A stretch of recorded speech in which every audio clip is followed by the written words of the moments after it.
I was going to ask you a question. I mean, we're talking about addictions. One of those addictions, which unfortunately even pervade our Muslim countries, is pornography addiction. Hmm. Now, how do we deal with that? Because that's an addiction which I was actually listening to. I'm sure you've heard Andrew Huberman. He also does a lot of work on like dopamine and stuff like that. And I heard him have a conversation with somebody. I don't know who he was speaking to, but it's a podcast like the one we're having right now. And there was an interesting point he made, which is that when you are addicted to pornography, he was making the point that it actually makes you voyeur. I mean, he didn't put it in these terms, but it makes you voyeuristic in the sense that you become aroused based on the third person experience of looking at pornography rather than being aroused because of the first person experience of actually getting involved in sexual activity. So it messes up the wiring in the brain somehow. Obviously, this is putting it colloquially. The question is, someone is now addicted, whether they are married or have a sexual partner or not, to pornography. What would be, first of all, how do you diagnose this? And what are the practical solutions to be able to deal with this? Okay, well, there are two things. He missed out on one thing, though, Sure. because he got one thing totally right. Mm. You're not in control of the action when you're looking at, this sort of an act. Video is not going to put you in control. That means you would require less control in your real life, okay? And you would want that kind of script to control your own personal sexual life with your partner, with your wife. That really changes things. That's what he meant when he said it changes the wiring of the brain. Secondly, it objectifies the very action and the subject and the object. It actually objectifies the whole, routine, which again is going to trigger it's an atypical dopamine cycle. Okay. That means you're going to have to recreate all of that with your wife or husband if you are addicted to pornography. And unless you recreate that and top it, because the one time you're going to recreate that, that's going to get the dopamine center. But how would you dopamine. recreate it? Would they watch it together, or how would No. Whatever any one of them has seen at any kind of scene, they're Yeah. going to have to recreate it. But they're going to get that dopamine from that scene. Now they're not going to get the same dopamine from that scene. No, they have to top it up. So they'll create fantasies in the bedroom. Not just that, but the more extreme the fantasy, the more dopamine. Yes, of course. Okay, so whatever kind of pornography they're I going actually, sorry to cut you off. I was reading a book. Don't ask me why, but there was a book that was written by this guy called Justin Lee and it's called "Tell Me What You Want." And in that book, he done I don't know, it's a survey of 4,000 or 3,000 people in America, and he was asking them what their sexual fantasies are. And they put, like you mentioned, like a lot of the stuff would be considered to be completely atypical. Sorry to say, threesomes and incestuous and not just you that, know. but go gruesome. That's the word. BDSM was huge on the Yeah. list. Yeah. And not, but then it'll because there's so much that a woman or a man can do. So they'll have to come up with some techniques to actually, again, topping it up. Wow. Just like a like a drug. smoker It's like is a going to drug. go into marijuana, marijuana is going to go into coke, coke is going to go into heroin, and heroin is going to overdose you. It's the same thing, right? Literally. The problem with pornography would be that there's this thing in the brain called the VTA. That's the central area around which the limbic system is placed. And there's this protein precipitant called the delta phos-B. Okay. Once it precipitates there, you cannot get it out. Sure. Parkinson actually, people with Parkinson are going to go through the same thing. But the fact that, even if you have to get that is purely dopamine, by the way. So if you have to go and get delta phos-B out of the whole cycle, you need an antagonist to actually work the exact opposite cycle of dopamine. Once this protein precipitates, you're not going to, this is as fatal as it gets in terms of these sort of, in this realm. You're permanently addicted to it. In other words, it is going to make you as much of an impotent person, even though you're not going to be impotent, but nothing's going to arouse you, because even if it does, you'll have to actually therapeutically arouse yourself. And hence, those psychologists are going to keep telling these couples to pretend that he's somebody else and, go into role play that or wear masks or whatever. They're going to come up with all sorts of things. But there's a limit to, how many masks a man can wear or a woman can be called. Oh, You yeah. know what I'm saying? So these lists are going to wear out, and they're going to run out of pretensions and scenarios and role plays. And the fact that if I am an actor by design, then imagine the kind of low self-esteem a person has that his wife is pretending that I'm somebody else. Look at the damage from the other angle. That if my wife has to pretend that I'm some other man, that's actually shaking the very core of my actual esteem and my belief. As a Muslim, I can't even think about these things, right?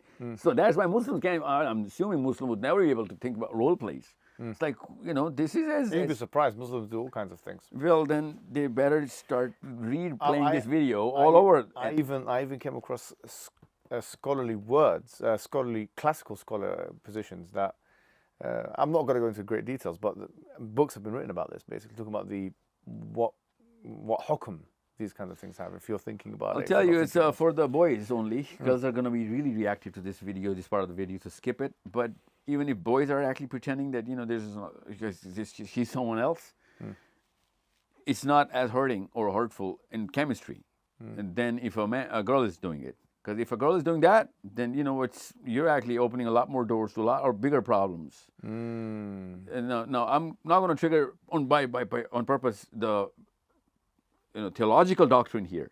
Sure. But because every Muslim can do the math and why it's going to Yeah. be devastating. Anybody who's even read anything. But as a man, and you need to understand that women's psychology doesn't work like men's psychology. Women's dopamine cycles are not about novelty. Man's dopamine cycle is novelty. Every So day, what was it for the woman then? longevity. If it is not the same guy forever, it's not dopaminergic for a woman. You know what I'm saying? Hence, one husband for the wife in Jannah. And he's not going to be able to divorce you. That's longevity. But for the man, novelty is dopaminergic. Actually, nothing compares to novelty when it comes down to dopamine for a man's psychology. I mean, so that's why if men are pretending, well, I get it. But if women are pretending that, you're not the husband, then you got a bigger problem than just porn addiction, buddy. A way bigger problem. Yeah. Also, that's the problem. What's the solution? Again, dopamine works in the same ways. So dopamine retardation, the dilation, has to be retarded, shrunk back into its original size. And it's not about the dilation, it's about the triggers as well. So you need to take longer breaks, totally different level of, rehabilitation of dopamine. For example, in this case, I would use the verse of the Quran, just like if there is infidelity. I would use the same verse. Just got to separate, try and take a longer break, go way more deeper into spirituality, come up with, reconstructing yourself, and then come back to your husband or to that wife who's pretending you're somebody else, buddy. This is a problem. I mean, this is a problem. Yeah. So I'm thinking the therapy isn't that verse, because that verse is at that time, and you see any kind of, I mean, you can treat it as a philosophical redundant. Why? I mean, we're laughing. It's not funny. Yeah. And it's devastating for a man. I mean, God forbid, oh my God, na'udhu billah, if, imagine, forget physiology right now, forget physiology. Talk about psychology right now. Your self-esteem is, there is no self-esteem. I mean, imagine if a woman is flirting with somebody. It's even worse. Yeah, I mean, this is like, what else is there? I mean, there is no bigger emergency, buddy. You're done. I mean, you're done way before and this is happening. I'm wondering who you're addressing at this point. I swear to you, you're the one who came up with this caricature, man. Yeah, no, sure. No, but it is a thing. I mean, people fantasize all the time. People do, and I said, boys will be boys. But if your woman is doing that, your woman already knows you're not a man. Okay?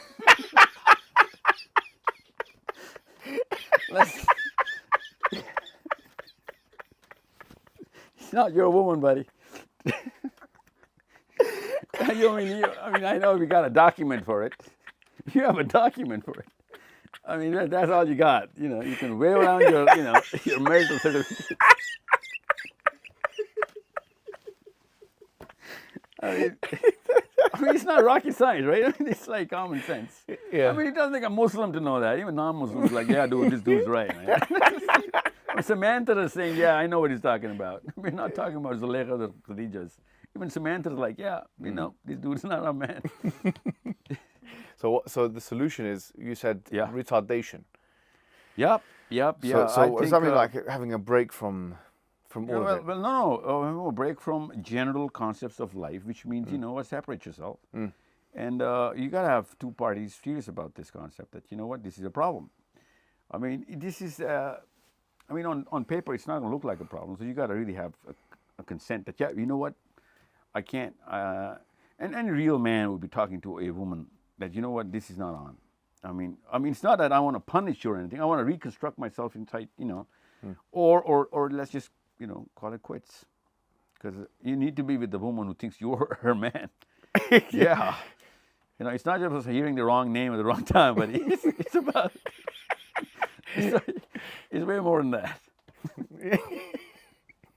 But in general, though, in pornography addiction in general. Delta Phos B. Look it up, everybody. Look, Delta Phos B. VTA, you'll find out how big of a physical ailment this is. Okay, so that, in terms of screen use. And for men, let me just scare you out. Sure. Boys, impotence. Literally, you're calling for impotence, okay? Way earlier than you can possibly come. Because that protein is going to accumulate, and it's not about the fact that you're physically impotent. Your psychology is not going to let you get into the game. What erectile dysfunction? Well, that would be the symptom. The cause would be, because when you go for ED to any doctor, he's not going to look into your psychology. How long does it take for someone to get to that level? Well, with more pornography, sooner, more videos, you're asking for it. I'm talking about decades earlier than it's supposed to happen. Is it? Yeah, literally. I'm talking about 40s and 50s men going down, literally. Really, bro? Yeah. Still, I'm talking about, just pornography. Because there are a lot of other things that actually, you're living through because of, your own routines of pornography. And plus, if you know what, this is why I'm telling you, Islam is such an amazing solution. There's so many things which are prohibited just for the sake of not even going into the grays. I mean, this is as black as it gets. We're not even supposed to enter the grays. And that actually, rekindles everyday relationships with, husband and wife. It's pretty organic. So now with new and improved creativity of the pornographers, they're going into, you'll be amazed as to, what kind of reports we get. So compare pornography with drugs. Like what kind of level would it be on? Different. We're talking about, there is no drug that is, because drugs are quick action, and they're going to, for example, let's just take cocaine. Sure. No, let's just take meth.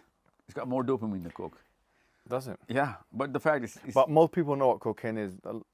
Okay, meth is fine, because people know what that is as well. But there's not going to be much people in coke when they're going to be listening to this kind of podcast. But most of them are going to be meth. Fine. Meth accustomed. Or meth aware. So meth is way more deadly than cocaine, medically speaking. It's got a lot more dopamine. It's more acute. It's quick action. About opium? Or opioids in general? Opiates are dopaminergic, but let's just say marijuana, okay? Fine. Marijuana is not going to intoxicate you. So there's going to be a lot of scoff. Now I'm going to say that because people are going to jump into marijuana because it doesn't really affect the general sense of judgment. But it is purely dopamine, and it's got low dose, low potency in terms of the measure of dopamine. And I'm not a drug expert. Just talking about psychology here. But if you're not going to... Okay, let's just compare coke with meth and you'll find out what I'm talking about. Cocaine you can get out of. Meth you won't be able to get out of if you cross some certain thresholds. Really? Yeah. Because there are like programs for people that meth No, addicts and you're stuff. not gonna do meth once you're rehabilitated. But because of that dopamine dilation, Oh, you mean you're gonna be into a lot of the things which are going to satisfy your dopamine needs. That's the okay. problem. Okay. Yeah, cocaine is slow action. So you're gonna be living a regular life other than coke, other than your episodes of whenever you're doing coke, right? In meth, you're owning your 24 hours. That's why I'm saying it's quick action. It's a horizontal. So compare that with pornography. Then what's the comparison? Well, pornography is about man or woman, right? Yeah. So you need to have a man or a woman. I'm talking about if you're a man, you need women. Well, now there's people actually watch homosexual stuff as well. Well, that's one of the most popular gaps. Again, the two genders are going to still remain as the two variables, right? Either man or man. Yeah. So 2 to the power of 2, right? For whatever LGBTQI, 2 to the power of whatever. But there's still going to be 2 sets of genitals, right? Yeah. So it's not, you cannot confuse that, and that's what should be one of the arguments for against LGBT. It's like, how do you set pornography as one of your case studies? You still need these 2 genders, right? So what I'm saying is, women are still going to be women, men are still going to be men. There's certain parts and certain curves of the man or the woman, and there's a research in that. Okay, and I'm not talking about pornography.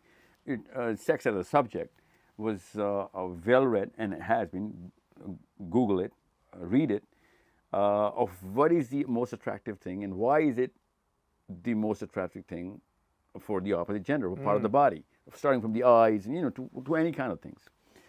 And you'll be amazed as to how men are more attracted towards non-sexual parts of a woman, and if they get too much exposure or too easy to access, they're not sexually attractive. That's the design of a human being. It's true. And that's dopamine, by the way. If there's no effort, there's no dopamine. I remember one time, there's the carnival in there. We have something called the carnival, London Carnival. Yeah. No. Yeah. And sometimes I just happen to be in the area when they're doing it. It just happened. That's true, though. I just have to be in the area. You're giving me too many cues about a lot of things, man. And honestly, there was some of the women that actually, what they wear is they're effectively naked. I mean, I saw they were effectively naked. They were wearing to cover their nipples. They were wearing stickers, whatever they're called. But it was like minor. It was basically she was naked. But then it wasn't having a reaction on me. And I think it's the reason why you just mentioned this, because it was just too easy. It's too easy. Yes. It's too easy. See, there's a sense of achievement. Yes. So hence it's not dopamine there. Yeah. It's too easy. I said, okay, well, this would, in other contexts, probably do something for me. But because you're just putting yourself like that without any... Yeah. Do you know what I mean? Like, it was too easy. Okay, well, that's not my general expertise about, but when you're talking about pornography, I'm telling you this right now, it's way more devastating for women than men. Really? Because they're dependent on those addicts. You know what I'm saying? What do you mean? Wives are dependent on husbands. Yeah. Oh, okay. Yeah. So if a guy is a patient, attendant is suffering for no reason, and that's a bigger problem for women. Because they're not, you'll be amazed as to how big of a difference there is between men towards pornography versus men. And did I say men? Men and women. So women generally don't even have that sort of a, what's the word? They're not going to be affected to that level, assuming that the speed of pickup rate remains the same. Because God knows if tomorrow more women are going to be into porn, the way things are going. A lot of them are into it. Sure they are. Yeah. Sure, of course. That's the power of creativity behind this industry. I mean, they're really designing this industry. And you'll be amazed as to how much work it goes into this industry, way more than Hollywood or anything else, because they have very few variables to play, and we have way more situations to create. I mean, they want to design dopamine around it. They're designing dopaminergic processes without knowing the word. Budget for a porn movie is going to be considerably less than the budget for a film, so they can churn out a lot more scenarios. And that's why they're going to survive longer than Hollywood, but they're not going to survive as an individual filmmaker. The industry is going to survive, but it's not. So again, women are going to be suffering more than men in terms of no sin and twice the punishment. Men are going to know why they're actually suffering, and you'll be looking at men acting like literally dogs, from different women, just because of the fact that there is a different face on that body, and that's going to cause novelty. The novelty effect. We've seen dogs and stuff like that in some of the, I don't know. No, I'm just talking about literally the animal. No, some of them actually pretend to be dogs and stuff. Okay, well, Okay, but Yes. I'm talking metaphorically, because Oh. this guy will be demanding a new woman. Literally, there's going to come a time when AI is going to be recreating a new woman, and so AI is not going to put an actual woman there, and that's not going to have that kind of dopamine. But that's what what we're confused. We should know that AI is not going to service you real women. Hence, that's not going to be the same dopamine. And you need real women because the conquest is dopamine, and you need to conquer the woman. That's real dopamine. As soon as you conquer the woman, that's the real game that only human beings organically play. When you actually, propose to a woman or a woman proposes to you, that's a conquest of a totally different nature. And that's an organic nature. That what this man is actually, given up all of his life for me, or a woman that she's going to spend all of her life with me forever. That's actual conquest in that really real meaning of the word, and that's why it is such a big achievement to actually get married. Even though, in my hometown, you don't really have that conquest. Your parents do the job for you. Oh, yes. Yeah, they arrange it. Now that, to be honest, nowadays they're using apps for exactly the same effect. They talk about arranged marriages in Pakistan, but they have arranged marriages here in the UK. All they do is they use Tinder to arrange it for them. They use AI to arrange it for them. The matchmaker is a machine. That's not a conquest. Yes, that's not a conquest. You need to propose to your own women. Okay? Yes. And that's something which is going to get you a lot more points on the leadership index in front of your own wives. Okay, and if they are proposing to you, it's okay, but they need to know why they're proposing.